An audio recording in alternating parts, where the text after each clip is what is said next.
there's no excuse, right? Like, how many times did I drive through rain, sleet, or snow to go to the casino? So just because I'm a little tired or I'm a little sleepy or I don't want to go to the meeting, no, fuck that. Go to your meeting. Unique, right? Like, it wasn't like I was the only one going through this.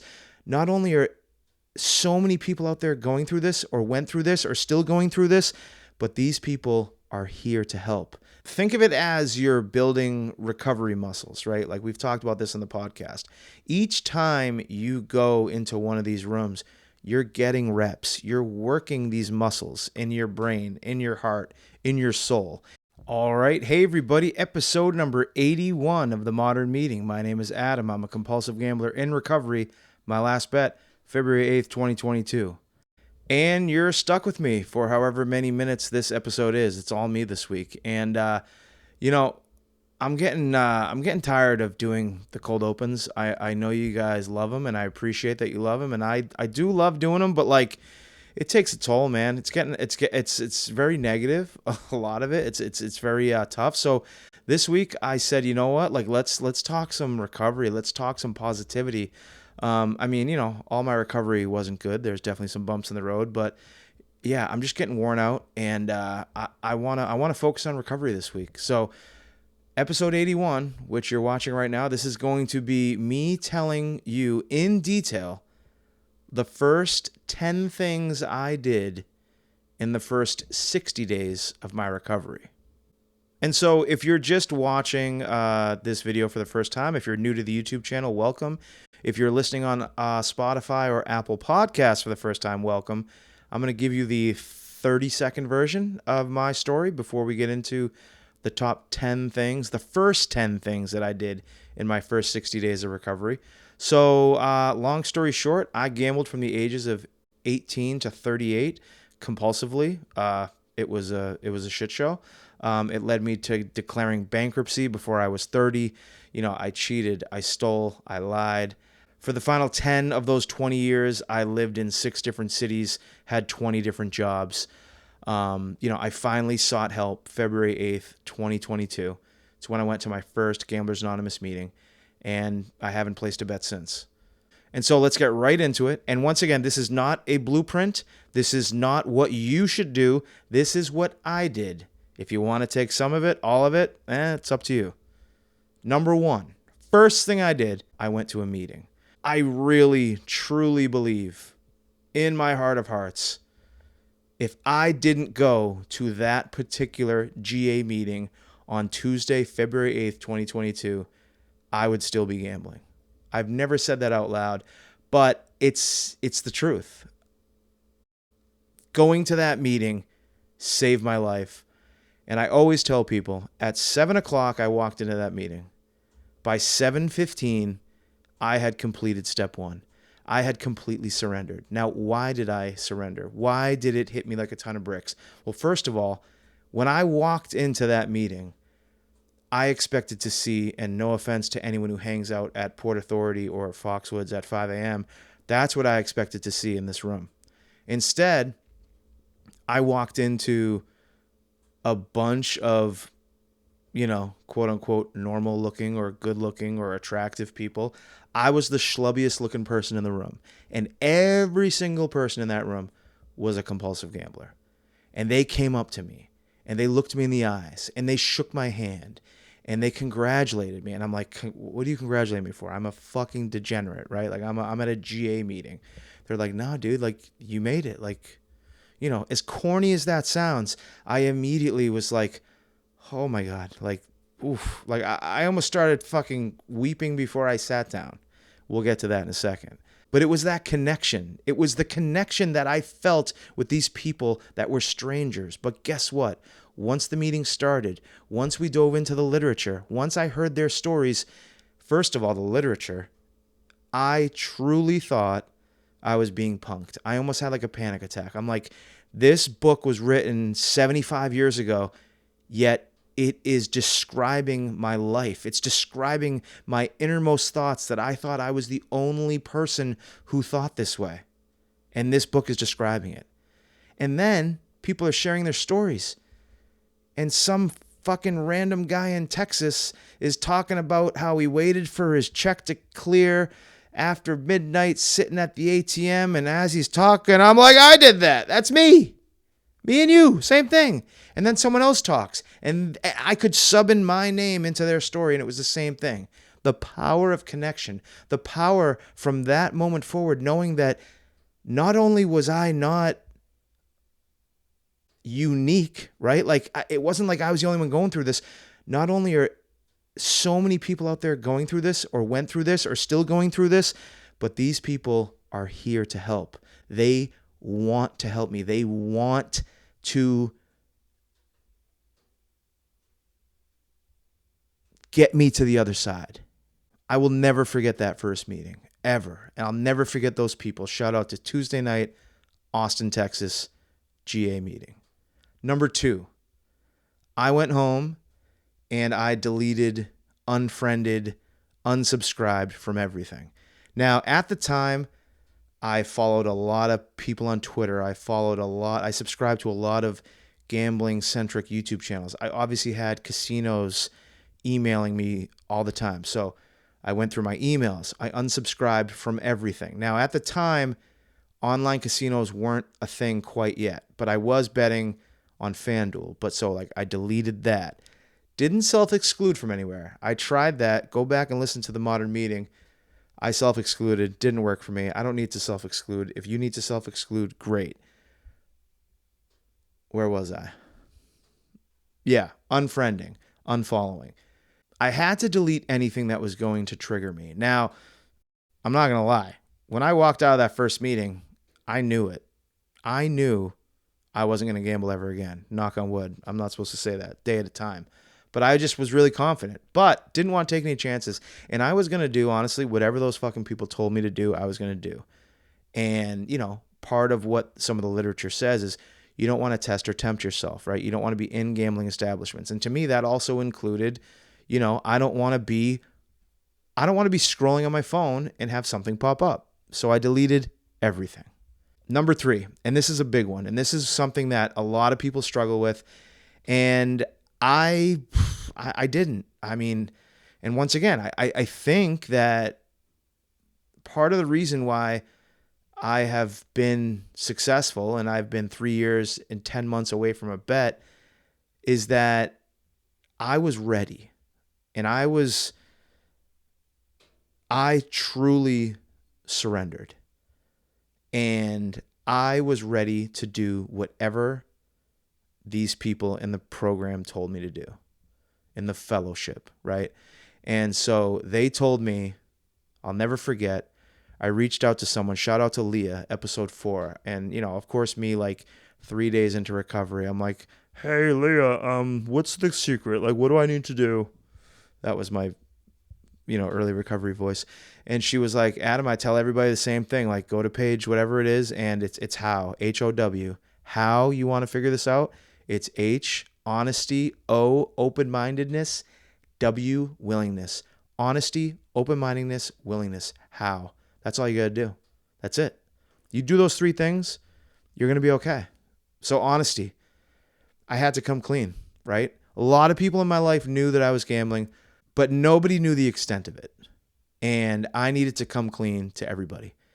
And, there's varying levels of that, right? Like you're going to tell your spouse or your parents or your close family, you got to tell them everything, right? Like, do you need to tell your boss right away? No, I didn't have a boss at that point because I fucking left my job. But I told people that I needed to tell. Like I told my family, I told my friends, and then I told my gambling friends, right? Like I told the people that I thought were my friends but weren't really, and the only thing we ever did was go gamble together or play poker or, send sports bets to each other or play fantasy football.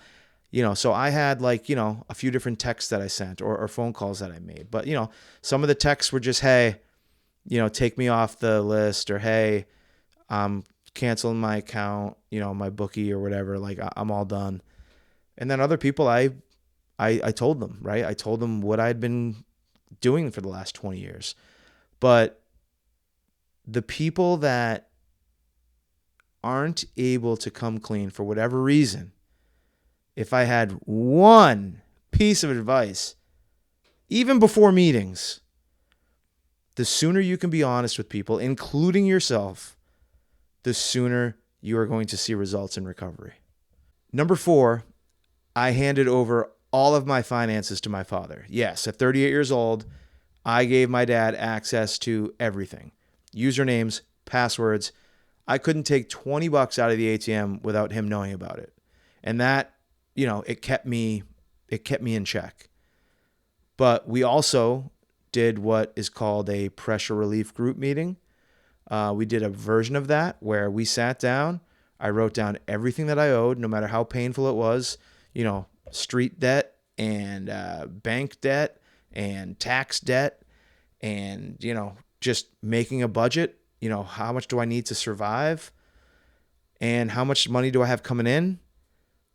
And we said, okay, for the first 6 months, I have $120 a week to live. And that's what I had to do. And I cannot tell you that I did it perfectly, because I definitely didn't. This is my midlife crisis sleeve that was paid with some credit and stuff. I actually created debt my first year in recovery, right? It wasn't perfect. But when it comes to your finances, once you enter recovery, just like you can't do recovery on your own, you need somebody to have access to your money. Maybe they don't have to manage your money. And once again, I shouldn't say you need. You do whatever you want. What I knew I needed, I didn't want to have a penny unaccounted for. Just to be safe. Once again, I was confident, right? But just to be safe. What if, how many times over 20 years of gambling did I sneak off to the casino and I go to the ATM and I overdrafted? Not anymore. Number 5, I made the commitment to go to at least one meeting per week. Now, early in recovery, you'll often hear people say, you got to go to 90 meetings in 90 days. I don't know if I agree with that. But if it works for you, it works for you. For me, once again, I just had Leah in my head. Honesty, open-mindedness, and willingness. I was just being honest with myself. I started doing a Zoom meeting on Mondays. Shout out to the Austin Monday night Zoom meeting. And then I was doing Tuesday nights in Rhode Island. And those 2 meetings were enough for me. I felt great. I had zero urge to gamble, and I felt good. But I didn't miss a meeting. I went to one of those meetings every week for, the first 3.5 years of my recovery. Those meetings took precedence over everything. Recovery takes precedence over everything. That doesn't mean that, you can't have other high priorities in your life. But for an example, when I got my first job, my very first job managing a restaurant in Rhode Island, I told the guy during the negotiation process, I'm like ready to sign. And I just let him know, just so you know, I can't work Tuesday nights. If he told me I had to work Tuesday nights, I would not have taken the job. That's how important that Tuesday night meeting was to me. And people that bounce around meetings, or they go to a meeting and then they say they don't like it, for me, I got so lucky. I got so lucky that the 3 meetings that I went to in early stages of recovery were all awesome. And trust me, if I was white knuckling it, if I had urges, I would have went to more meetings. I would have went to as many meetings as possible. But I felt good, Think of it as you're building recovery muscles, right? Like we've talked about this in the podcast. Each time you go into one of these rooms, you're getting reps. You're working these muscles in your brain, in your heart, in your soul. And by the way, I know you've all heard this, and if you haven't, you'll hear it now. When you're in that room, when you're in that 12-step meeting, your disease, right? Your addiction, it's doing push-ups in the parking lot. It's just waiting for you to come back out. And so you got to get into a routine. You got to build up those recovery muscles. And, whenever someone doesn't want to go to a meeting, right? Like whenever I didn't want to go to a meeting, it happened. It definitely happened early on. My sponsor, shout out Ken, we'll get to him in a little bit. He would tell me, listen, how many times did you not feel like going to the casino? Oh, never? Okay. You need to put the same effort into recovery as you did to the casino. So there's no excuse, right? Like, how many times did I drive through rain, sleet, or snow to go to the casino? So just because I'm a little tired or I'm a little sleepy or I don't want to go to the meeting, no, fuck that. Go to your meeting. Number 6, speaking of Ken, I got a sponsor. Now, fun fact about Ken. My first impression of him was that he was kind of goofy and I didn't quite get his humor. But what I did know is that we had a lot in common. And when I was looking for my sponsor, I wanted things I wanted to have things in common with them, right? Like I wanted to be able to go have a beer with him after the meeting, or to be able to, talk to him about life, not just about gambling. Because I learned very quickly that, okay, this no gambling thing is easy, but like now I got to work on these fucking character defects and I need to work on the rest of my life, right? And Ken gave me that vibe that I could get that from him. Having someone to talk to one-on-one is so important because, you know, meetings are great, right? You feel awesome when you leave it, but what happens for the other 160 something hours in the week, right? If you're not going to a counselor or a clinician or doing anything else for your recovery, you need that connection, right? Once again, I keep saying you don't need anything. I'm telling you what I did, right? But, I needed that someone to lean on, right? I needed, if I was driving and I had a thought, ooh, I want to run that by my sponsor, right? I don't want to have to pull out the phone list or just run it by someone who doesn't know, right? Like when you're talking to people in recovery or early in recovery, and I'm like, why'd you do that? And they're like, well, I don't know. I mean, I talked to my family about it and blah, blah, blah. Does your family know about the 12 steps? Does your family know about recovery? Does your family know about addiction? Right? I want to talk to people. I want someone one-on-one that knows. And, also, if you're not ready to tell your family or you're not ready to tell your friends, who better to tell than a sponsor, right? A trusted servant who is there to help you. Number 7, I started listening to podcasts. And I'm not just saying that because you should go listen to The Modern Meeting. But I was a big podcast guy. I listened to a ton of podcasts during the pandemic and after the pandemic. And in those early days of recovery, when I was just, didn't have much to do, but all I could think of was recovery. I just wanted to hear story after story. And, I was all in, pun intended. And good segue to, I found All In, shout out to Brian Hatch, All In, the Addicted Gamblers podcast. That was the first podcast I ever listened to. And, it's one thing to like get the connection in the rooms, right? And you're hearing different stories. But then, once you start going to the same rooms, you hear a lot of the same stories. And even when you don't hear the same stories, you know these people now, right? So like you're still getting the connection, but it's nothing like when a new person comes in, right? So with a podcast, something like Brian Hatch's podcast, I was hearing a new story every day, every hour, as much as I wanted. He had fucking 800 episodes at that point or something crazy. And it wasn't 800 episodes. He had like 100 episodes or 200 episodes, but I couldn't get enough of it. And we talk about the power of connection, right? How about the power of the connection of someone across the country or halfway around the world? All those times I'd be listening to that podcast and I'd be shaking my head, yes, yep, that happened to me, that happened to me. Every single time I shook my head, yes, that's medicine, right? That's medicine into my heart for recovery. Number 8, I started going on long walks. The gym is great, but I didn't go to the gym quite yet in those first 60 days. And even when I did go, treadmills, I just, I can't be on a treadmill for more than like a mile. Something about it. I don't know. It's not like I don't get tired. I just don't like it. I don't like being on a treadmill in the gym. But I very quickly realized in recovery, and I don't know if it had anything to do with recovery or not, but I was okay like walking like 3, 4, 5, 6 miles because I just had a lot to think about, right? I had a lot to I had a lot to research, right? Like I listened to those podcasts on those walks. I would, you know, have thoughts in my head and do voice memos and write down questions for my sponsor.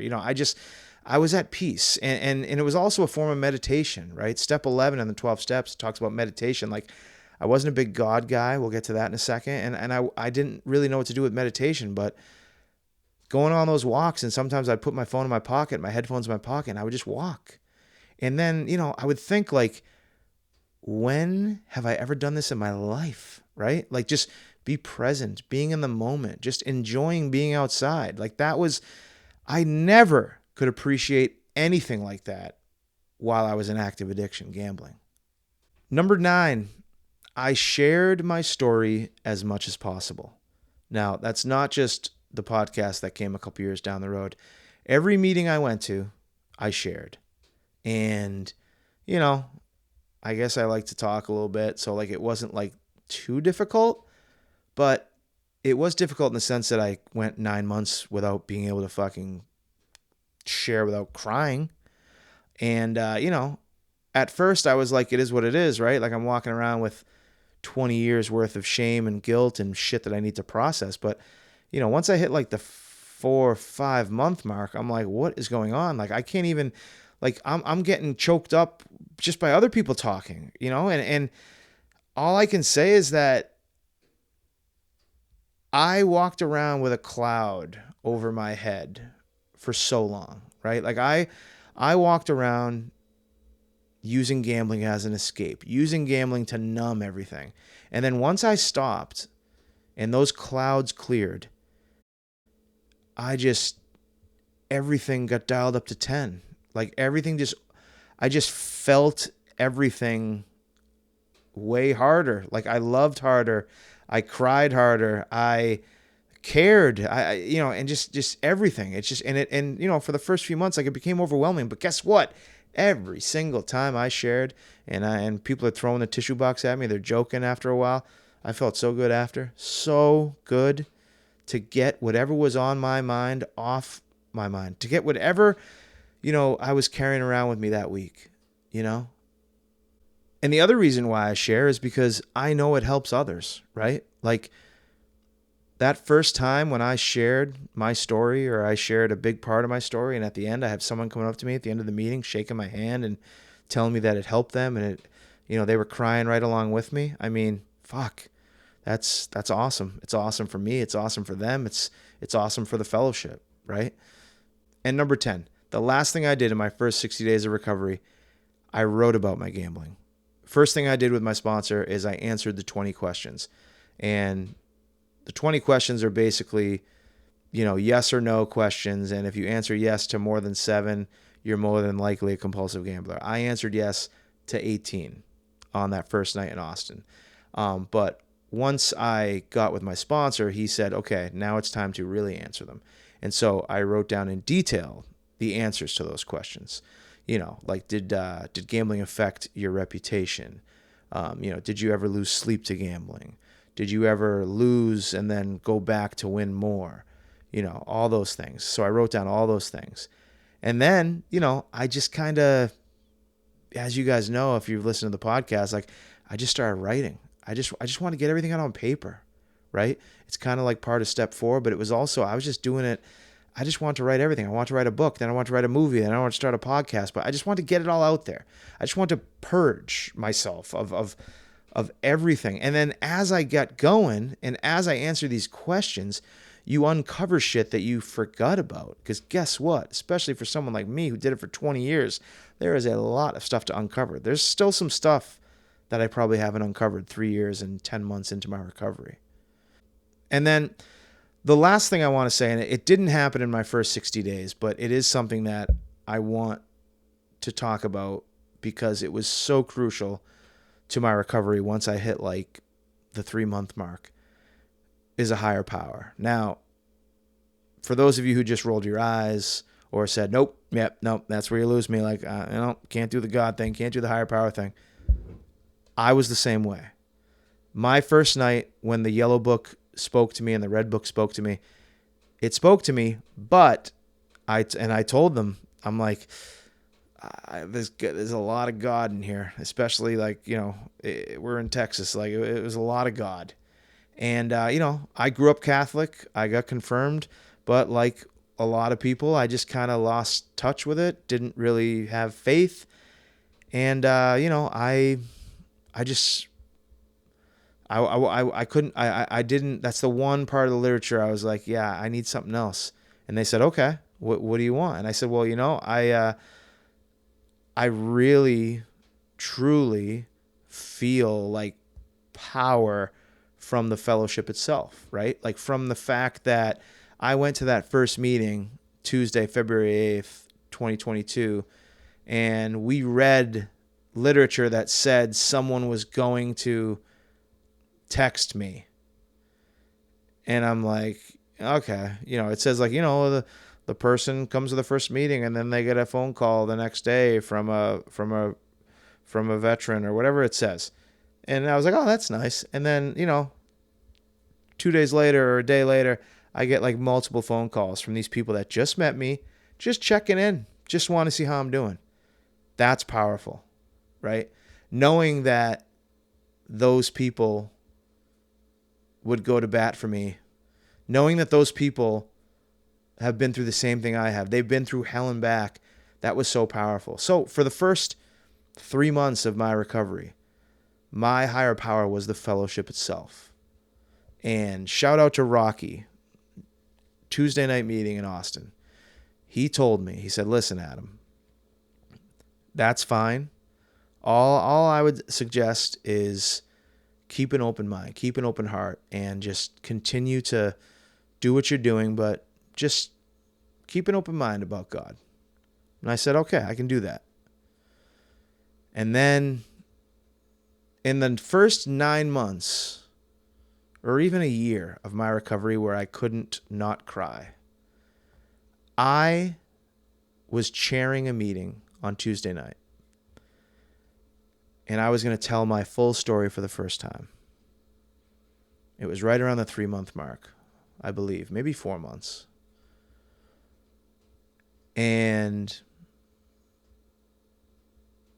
I started. I shared my story. And I talked for 30 minutes, 20 minutes, maybe 25 minutes. I got choked up a couple times, but I didn't shed a tear. And when I was done, I felt something. And from that moment forward, I believed again. I had faith. I don't know what the fuck it is. It's not a guy in the sky. I don't know what it is. But for me, my higher power is, I always refer to him as the big guy. The big guy upstairs. It's not the universe. Someone help me get through that 20-minute story. How else can you explain? Think about it. I shared for 50-something meetings, cried every time. And then the first time that I tell my story and I wanted to tell it and I didn't want to cry, and I didn't ask for anything. I didn't pray. I didn't say, hey, help me out here. But halfway through it, I was like, I'm kind of doing this. And then at the end, like I said, it was a similar feeling to that feeling I felt the last time I gambled in a casino in Oklahoma. And I had that spiritual awakening, which led to me going to my first meeting. I had a similar feeling. And I wasn't alone. I did not do that alone. And, that's, yeah.